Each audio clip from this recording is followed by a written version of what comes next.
Hey, this is Morgus. Today we're going to cover my Hocus Pocus Book of Spells prop that I used for my Halloween costume this year. I was Winifred Sanderson, and yeah, that middle image is definitely as bad as it sounds, but we had a lot of fun with it. My family went as the Sanderson sisters. We had a good time out trick-or-treating, got some funny looks and some laughs and some great costumes.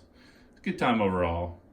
This book came out really nice. I really like it. I'd really like to thank C. Lemon for providing her tutorial on how to do it. She did a great job and really made it easy for me to do this. She clay modeled and I didn't trust my ability there, so I got a 3D printer. I 3D printed some parts out and made it real easy on myself. I did add some difficulty to it. I didn't go with the puffy paint and the stitching like she did. I used real hemp cord to do my stitching. That added a lot of time. I came in here with a soldering iron and poked holes on each side and then ran the hemp cord in and super glued it into place and painted it back up. And overall, I think the time was worth it. It adds a nice look to it. It adds a little more prop quality look to it than the puffy paint. The 3D printing, the models I got from a Designs by Phil book I found online. He had the entire book modeled. So I took some of his pieces off that book and used them to make my pieces, such as the snake right here running the length of the book, and the corner snakes were done by him. Did a really good job on them. The clasp was also done by him. I added some of the detail to it, added some of the sizing to make it look right on the book and easy things like that. The hinging for the clasp and all the hinging on the book was done on his book. Really appreciate that. Made it easy. You can use M3 by 35 millimeter screws with a lock nut on them. That's what I used to hold them into place. Worked well with the sizing I have online. Getting to the side of the book, the braiding was done by me on Blender. Just a simple braid tutorial you can find out there to do something similar if you want. Then on the back, you got the claw. The claw was done by Colonel Cthulu. He did it in a day or two really quickly for me. I really appreciate that.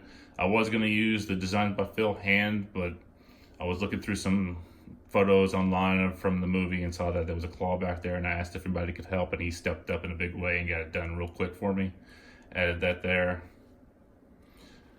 And the fingers come from one of my models on VRChat. I thought it'd be cool to have something from one of my models on there, so I went with the fingers and added them to the side. I really like how they came out. It looks cool on the side. And then we'll get into the insides of the book. This is a voice activated book, so you can use commands like book, and it'll run through a quick animation. This is the animation from the Animatronic Eye project on Thingiverse by Sideburn. It's just his little quick test that he ran. I have a few other commands in here working right now, like amuck,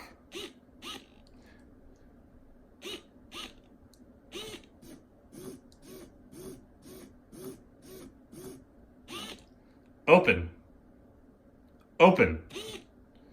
So this is all powered by an Arduino Nano module, and it's using an House voice recognition module to do the voice commands. I probably should have went with a remote control instead of the voice recognition module. This thing's really finicky. I didn't like the microphone with it, so I replaced the microphone. This microphone works a little better, but you still can't use it in a crowded room or out trick-or-treating when there's a lot of noise. It just doesn't work. So probably remote control would have been a better way to go. Made it a little easier too. But getting into the book, it's held into place by a magnet, a little 10 millimeter by 1 millimeter magnet on both sides. A little bump there. Open this up. See, there's a little light on. I use that light on to give it a creepy glow if I open it up at night. But I also used it at the beginning to test to make sure my voice commands were working before I had all the servos hooked up. It's all powered by our Anchor battery. This little Anchor lipstick battery probably wasn't the best idea. It's got IQ in it, so it knows when it's being powered on, like it just turned off there. I probably wouldn't go with something with the IQ because it just turns off. This Arduino Nano and voice recognition module just doesn't have enough power draw to keep that thing on. be smarter to go with a different battery without that type of technology. See some of the wiring in here, the microphones velcroed into place there on the project box. This is the Animatronic Eye by Sideburn. See, I had to cut off the servo on the side, and I glued it into place with some Gorilla foaming glue on the back. I provided some files to do that, print it out. I don't know if they work well. I did not print it out like this. I had it printed out already and cut it off. It just ran out of time to do a nice printed version. Here's the servo I changed. That's closed. That's a good place to put it. That'll give you the full range of movement for the eye.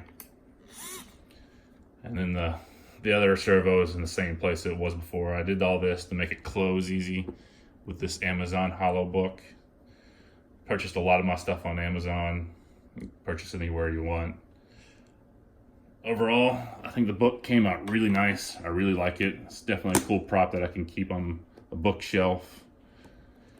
Good discussion, talking point when somebody comes over. Just looks really nice, really cool. If you got any tips or you want to remix some of the models, make them a little more prop quality, I'd appreciate that. I'd replace mine. Like the eyes probably could use some work to get them looking a little better. I use puffy paint black to get kind of the pearl look it has in the photos. The texturing on the snakes needs a little work to get that texture it has, the cross hatching that it has from the movie on both of the snakes. The clasping probably use a little work. The braid I don't think is quite accurate. I think it's a little more braids than what was in the movie. The claw needs some etching in it. I tried to sand it, but it just didn't look right, so I just stuck with what Cthulu did from VRChat. I think it looks great like it is, but it could use a little work if you want to try to get it closer to movie quality. I appreciate any kind of like, subscribe, comments you got for me. Maybe give me some ideas for next year what I can do for a Halloween costume and a prop. I really like doing props.